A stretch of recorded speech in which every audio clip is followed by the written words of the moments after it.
Hey guys, today I want to talk to you about how we took our salon from being kind of sort of profitable to being very profitable. So we got our profit up to 20.57%. And we did that a couple different ways. To begin with, the problem was, so in this call, I'm going to go over, where we were, what the struggles were and how we got there. What were the things that we realized and how we got there. So hopefully that you can do the same thing. Um, and you may relate to where we were. Uh, we were in a place where we were doing good. We had good volume. We're doing good numbers. Profit was up and down. But one of the reasons was we weren't getting our numbers in a timely fashion. So the first part one was, fighting with our accountant, trying to get our numbers in a timely fashion. We finally got them down to where we were getting them, about 2 to 3 weeks after the month closed, and that was okay. But what I discovered was it wasn't really enough to be making decisions in a timely fashion. Um, so things would be going on. We'd have holes in our bucket, and we didn't know until it was much later. So the way that we were doing it took a while. Plus, it took a while to get our P and L in a format that made sense for the salon industry because a lot of CPAs, a lot of accountants, they tend to do it the way that's most convenient for them. What's the easiest for them to get your numbers to be able to do your taxes? That's their goal.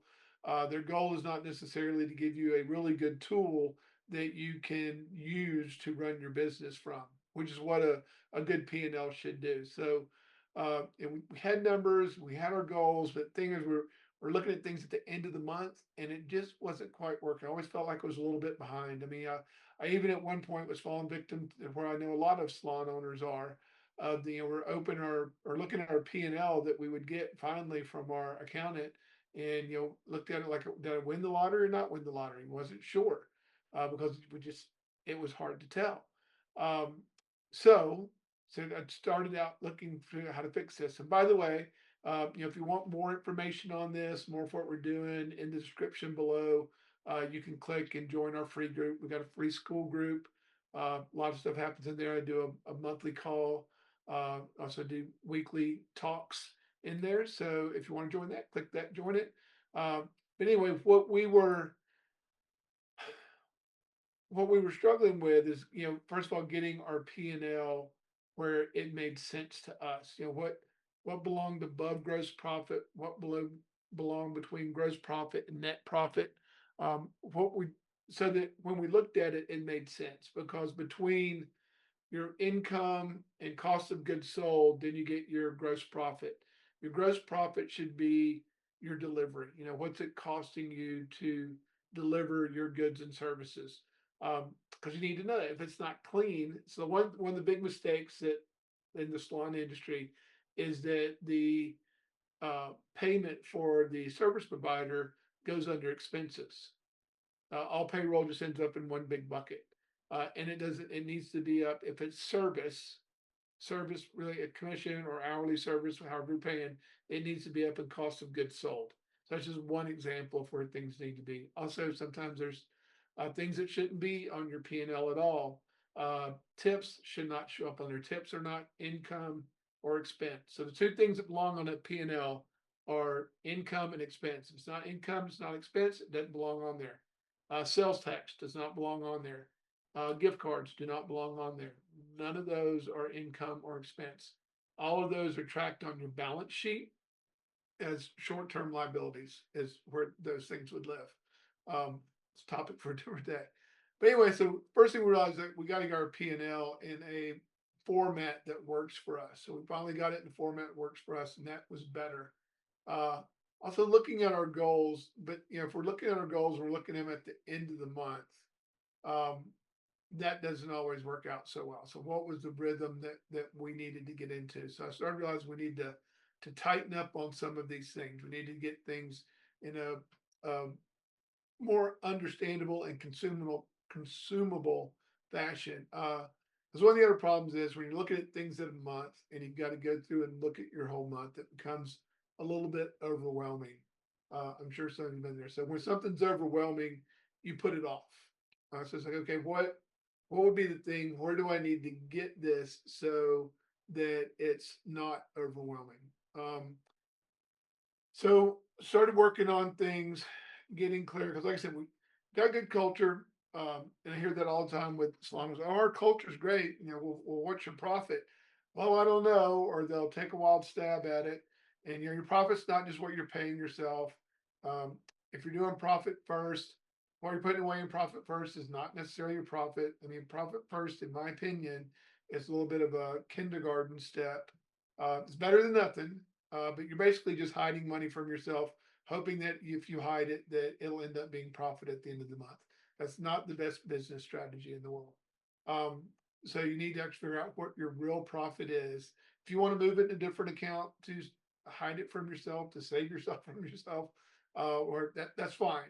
But you need to take the next steps of really understanding what's driving your profits. So that's what we worked on, is like really drilling down what would be ways to really understand what our goals were, what our budgets were, and if we were on track. And in doing that, the thing that I found was weekly was the way to do it. Weekly is much more consumable, much quicker to go through, because you can look and see, yeah, how much money did we bring in a week, how much money went out in a week.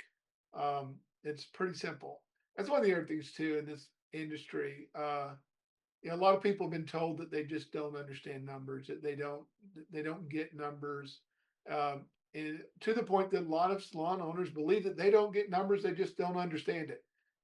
I'm firmly of the belief, and I know it for a fact because we've taught tons of salons, how to do it. And once they get it, they're more than capable of doing it. It's not that difficult. I had a friend of mine that's an equity investor, private investor, that he said, "Look, you got to be able to understand your P and L. You got to be able to see what that is because um, that's how you're going to run your business. And you really need an IQ of 95, which is not very high, to be able to read a P&L. That's not to insult anybody. It's just saying, you need to be able to, they're not that hard to read. Um, if you're struggling with your P&L or understanding your P&L, it's probably not laid out correctly. So once we get it laid out correctly, then it can become very powerful. And I can give you an example of what I mean by laid out correctly, or you understanding it based off that.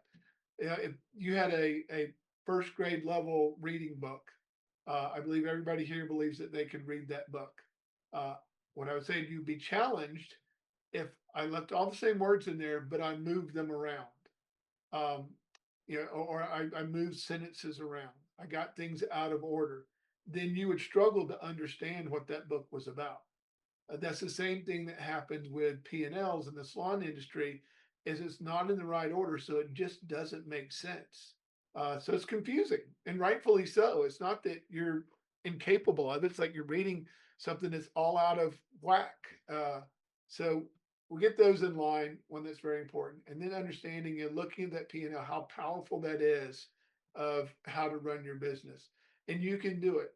We've created a system where you know on a weekly basis, it takes me about 15 minutes to do both of our salons and the barbershop. Uh, and I know exactly what our profit was from the week before. Also filling out our scorecard. Actually, our managers fill out the scorecards, and then I look at them. Those are due Monday by 5 o'clock. But it's very simple for them to do. But I know, are we on target this week? Are we on target for our monthly goal? Are we on budget with back bar orders? Is our sales desk, are they in budget? So all this one sheet, I can look at it and it's color coded, red, green, yellow. I can quickly look at it and know exactly where we are. So between those two dashboards, or one's a dashboard, I guess I'd say the other one um, is more of a calculator, if you will, but it works out really, really well. So both of those you need to, that made a big difference for us. And that's what actually started to generate the profit that we needed to have.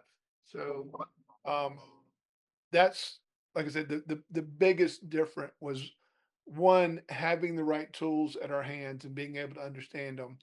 Two was doing it on a week basis because it's just easier, especially the P&L. A lot of the stuff is self-generated. Once you set it up, it will do most of the work for you. And then after that, there's a few things that you need to enter. But like I said, takes us about 15 minutes to put that in on a weekly basis. But the result of that was is we're able to make decisions in a much quicker basis. We're able to see changes, looking from week to week, percentage wise, how did things change? And we're able to make adjustments on like, was the sales desk out of whack, or retail sales low? But looking at them based off percentage, this makes a huge difference for how you're managing your business. And like the ones in our group that are using it, just and every day it's like, wow, I never knew that, or wow, I didn't notice this before. But knowing your numbers, had one of our clients say, it was like being able to finally see where I was driving before. I was just driving with the pedal to the metal and didn't really know where I was going or if I was getting anywhere. But now that by knowing our numbers on a weekly basis, that was what we experienced as a salon, as salon owner also. It's much more empowered, no longer waiting for the CPA or I think being tied down to a CPA accountant or a bookkeeper, that the powers now are in your hands. You know on a weekly basis exactly where you are, if you're making money or if you're not making money. Because I'll tell you, all the culture in the world, it doesn't matter. Technical skills, none of that matters if you're not making money. Now, is it important? Yes, those things are important and they're part of the equation. But if you don't know if it's making you money or not, it doesn't really matter. The bottom line is you've got to know, is what most salon owners don't know, is what their profit margin was. And sometimes people will guess because they're embarrassed, and it's like, but I mean, I think you'll know. If you look and say, do I really know? Do I know? Or am I looking at my P&L whenever I get that email from my accountant? Am I acting like it's the lottery? And I'm opening up going, did I win or did I lose? If that's the case, then you need to start doing what we did and really understand your numbers on a weekly basis. And then it all adds up into a month and everything just works. Um, you're still going to need an accountant, and you're still probably going to need a bookkeeper. This is just a tool that puts it in your hands. But you're going to need those people to do your taxes, and for it all to be in QuickBooks. QuickBooks isn't really capable of doing what we're talking about doing, because it doesn't apply things until they happen. So it doesn't apply the expense of your income until payroll happens or until a bill's paid. Have equations in there where it are for every dollar of income, we already assign the expense to it. So we know some of them we have to make estimates based off historical evidence. And then at the end of the month, we can make adjustments. But it gives you a real good idea of where you are as a business and where you may have holes or opportunities. It was a game changer for us. And it is a thing that took us from going between, 5 and 10% profitability, which in this industry isn't considered bad. That's considered pretty good. But to where we were able to go over 20% in April, we were at 20.57%. And I'd be happy. Anybody wants to see those numbers, I'd be happy to show them to them, and show you how it works. So, and if you want to do it, if you want to do some, get into a boot camp, we are going to do a boot camp. I can only take a few people. I'm going to do 5 people at a time, just because we do an intense 6-week boot camp of how to get those two dashboards. It's your weekly scorecard and your P&L dashboard. That's all we work on for 6 weeks. We meet every week and we get you really, because that's what everything else is based on, is you understanding those. There is a link below to set up a interview call to see if you're a good fit. Because I don't want to take anybody's money if you're not a good fit. No interest in taking your money. But if you are a good fit, we can look at, does the investment make sense for you? I'll tell you what it's all about. And if you think that's something that can make a big difference for you, click that, look at it. If not, I encourage you to join our free group, have discussions with other like-minded people. We've got some other cool things coming down the pipeline. We've got the next version of our P&L dashboard that's actually going to be a program that you can run on your computer. And a lot of it is very automated. So just makes things fast. That's what made the difference for us. That's what made things really work for us, was knowing our numbers and knowing our numbers on a weekly basis. We're just able to make better decisions, quicker decisions, and impactful decisions. We weren't waiting, 2 weeks, a month, 3 months to get P&Ls to know if what we're doing was working or not, because that's the ultimate scorecard is your P&L. So I hope this was helpful for you. I hope it gave you some insight. Would love to hang out with you in the free group. And we can chat on the monthly calls, all that good stuff. Move you forward. I hope you all have an amazing day, and I hope you all continue to do well in this amazing industry. All right, guys, take care.